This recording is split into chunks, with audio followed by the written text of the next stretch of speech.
백암록 제44칙 화산타고, 화산스님의 북치는 돌이라고 하는 공안입니다.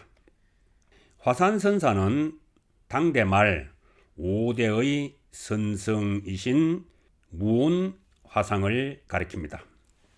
화산은 강서성 기란부 태화현 서북쪽에 있는 산으로 낮 알갱이가 많이 달리는 배인 가화가 생산됨으로 붙여진 이름입니다. 추산이라고도 일컬어지는 이 산은 71개의 기한 봉우리가 연속되어 있으며 최고봉인 정명봉 아래에 화산사 혹은 감노사가 있습니다. 무운스님은 복건성 영강형 출신으로 7살 때 설봉 의존선사에게 출가하여 11년을 모셨고, 설봉선사가 입적하시자 청원행사선사의 법맥을 잇는 구봉 도건선사의 문화로 들어가 구족교를 받고 그 법을 이었습니다. 이후 화산의 대지원에 주석하시어 선풍을 떨쳤습니다. 징원선사라는 호를 받았고 입적 후의 시원은 법성선사입니다. 본칙 원문을 살펴보겠습니다. 그 화산이 수어운 습학위지문이요 절학위지린이라 하니 과차 이자가 시위진간이라. 성출문호대 야시진간있고 산운 해타곤이라. 우문 야시진전있고 산운 해타곤이라. 우문 즉심즉불 즉불문이오니와 야시 비심 비불인있고 산운 해타곤이라. 우문 향상인 내시 예하접인있고 산운 해타곤이라. 여기 수어라는 말은 설법 또는 법문을 뜻합니다. 문은 듣는다는 뜻이지만 여기서는 성문의 경지, 즉 불교 교학을 연구하는 학자를 뜻하고요. 이는 가까이 갔다는 뜻으로 영각의 경지를 가리키는데 홀로 삼매를 즐기는 수행자의 경지입니다. 진과라는 말은 진짜 넘어섰다는 뜻으로 보살, 더 나아가 부처의 경지를 가리킵니다. 향상이는 절대의 경지로 향하는 이, 즉 조사나 부처를 뜻합니다. 본칙을 번역해 보겠습니다. 이런 얘기가 있다. 화산선사께서 법문을 하시면서 말씀하셨다. 익히고 배우는 것을 듣는다고 일컫고 배울 것이 없는 것을 가깝다고 일컫는다. 이 둘을 넘어서는 것이 곧 진짜 넘어섬이 된다. 어떤 스님이 일어나 여쭈었다. 어떤 것이 곧 진짜 넘어섬입니까? 화산선사께서 답하셨다. 북을 칠 줄 알지. 그 스님이 다시 여쭈었다. 어떤 것이 곧 참다운 진리입니까? 화산선사께서 답하셨다. 북을 칠 줄 알지. 그 스님이 다시 여쭈었다. 곧 마음이고 곧 부처라는 것은 이제 묻지 않겠습니다. 어떤 것이 곧 마음도 아니고 부처도 아닙니까? 화산선사께서 답하셨다. 북을 칠 줄 알지. 그 스님이 다시 여쭈었다. 끝없이 초월해 가는 이가 올 때는 어떻게 맞겠습니까? 화산선사께서 답하셨다. 북을 칠 줄 알지.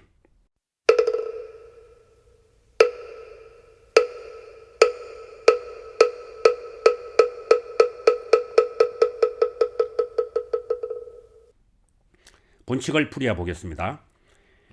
화산선사는 성조법사의 보장론, 광조 공유품 제1에 있는 다음의 구절을 인용하여 법문을 하였습니다. 무릇 도를 배우는 것에 세 가지가 있다. 첫째는 참되다고 일컫고, 둘째는 가깝다고 일컬으며, 셋째는 듣는다고 일컫는다. 익히고 배우는 것을 듣는다고 일컫고, 배울 것이 없는 것을 가깝다고 일컬으며, 이 두 가지를 넘어서는 것을 참되다고 일컫는다. 그러자 법문을 듣던 어떤 스님이 일어나 날카롭게 질문을 했습니다. 어떤 것을 진짜 넘어선다고 하는 것입니까? 이것은 배워 익히는 단계나 홀로 즐기는 단계를 넘어선 경지에 대한 질문입니다. 여기에 대한 화산선사의 답변은 한치의 망설임이 없습니다. 북을 칠 줄 안다. 여기서 바로 시원해져야 했습니다. 그러나 날카롭게 질문을 할 줄만 알았지 통하지는 못했습니다. 그래서 다시 질문을 던졌습니다. 그럼 절대 진리는 무엇입니까? 달마대사께서는 양무지의 이 질문에 툭 터져 성스러울 것이 없다고 답하셨습니다. 그러나 화산선사의 답은 변함이 없습니다. 북을 칠 줄 안다. 이 정도면 툭 터졌어야 했습니다. 그러나 분별은 쉴 줄을 모릅니다. 본질에 대한 절대 긍정의 경지는 그만두고, 그럼 마음도 부처도 아니라고 부정해버리는 것은 무엇을 말하는 것입니까? 이 정도의 질문은 아무나 하는 것이 아닙니다. 그 점에서 보자면 질문하는 스님도 어지간하죠. 하지만 화산선사는 흔들림이 없습니다. 북을 칠 줄 안다. 질문하는 이 스님은 대단히 논리적입니다. 그러나 다만 논리적일 뿐이죠. 그는 마치 자기의 논리가 생명이나 되는 듯이 따지고 있습니다. 조사나 부처가 온다면 어떻게 맞이하겠습니까? 이 정도면 질문으로는 장언급제감입니다. 그런데 질문만 할 줄 알았지 답을 들을 줄 모르니 딱하죠. 화산선사의 마지막 일갈은 여전합니다. 북을 칠 줄 안다. 화산선사는 무서운 분입니다. 아니, 자비로운 분이죠. 상대가 통증을 느끼지 못하는 환자라는 것을 알지만 그래도 포기하지 않으시고 죽비를 휘두르셨습니다. 이 점에 있어서는 천하제일이라고 해도 손색이 없죠. 그러나 선사께서 자비롭다고 그 앞에서 장깨를 부리는 것이 통하지는 않습니다. 바늘 하나도 절대 용납되지 않는 철벽과도 같은 분입니다. 그런데 이 철벽은 누가 만든 것일까요?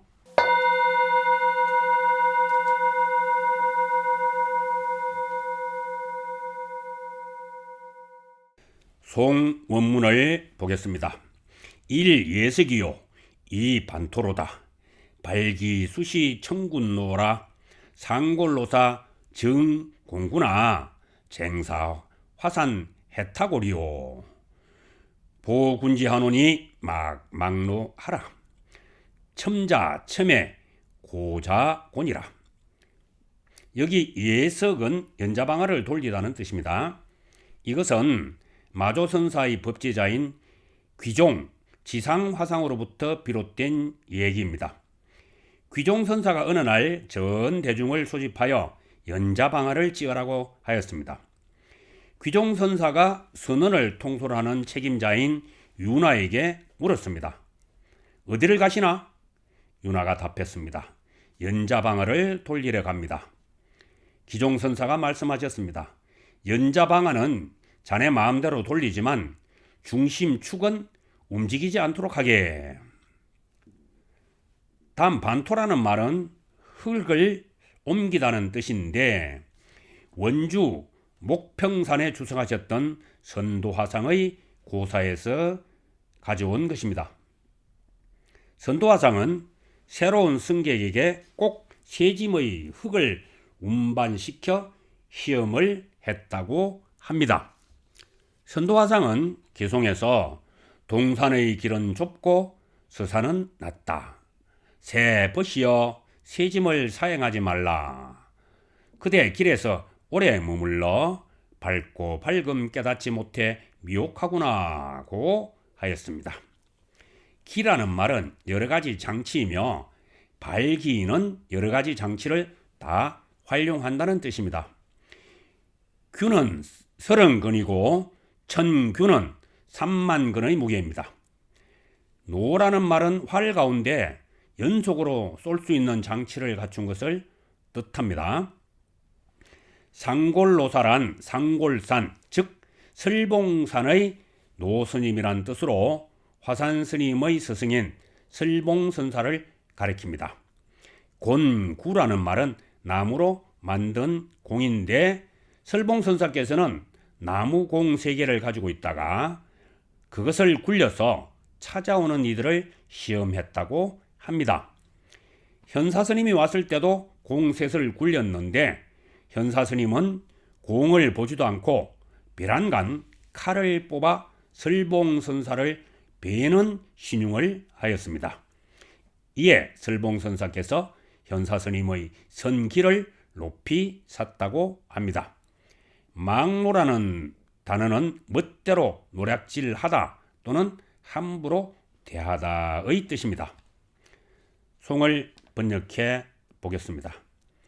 하나는 연자방아 돌리기요, 둘은 흙 나르기로다. 장치를 쓰려면 마땅히 3만근 큰 활이라야 하네. 상골산의 늙은 스님 일찍이 공을 잘 굴렸다지만 어찌 화산스님 북을 칠 줄 안다고 함과 같으랴. 그대에게 말해 알게 하노니 멋대로 노략질 말라. 달콤한 것은 달콤하고 쓴 것은 쓰디 쓴 것이니라.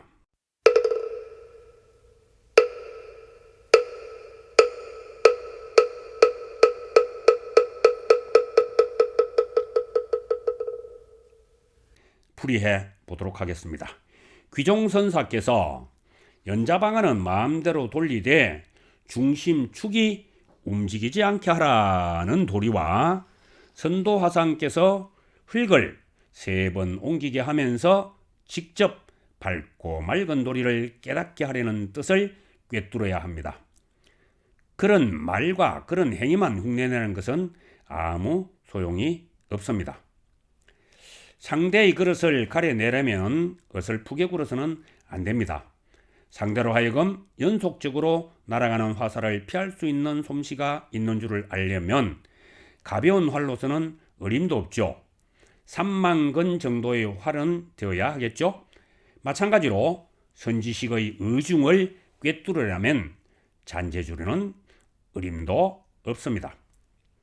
설봉선사께서는 나무공 3개를 굴려 찾아온 객을 단번에 간파했습니다. 대체로 구슬을 잡느라 정신들이 없었죠. 하지만 현사스님 같은 큰 그릇은 공 따위에 홀리지 않습니다. 영리한 개는 던져주는 것을 따라 정신없이 뛰지만 사자는 곧바로 던지는 사람에게 달려들어 물어버립니다.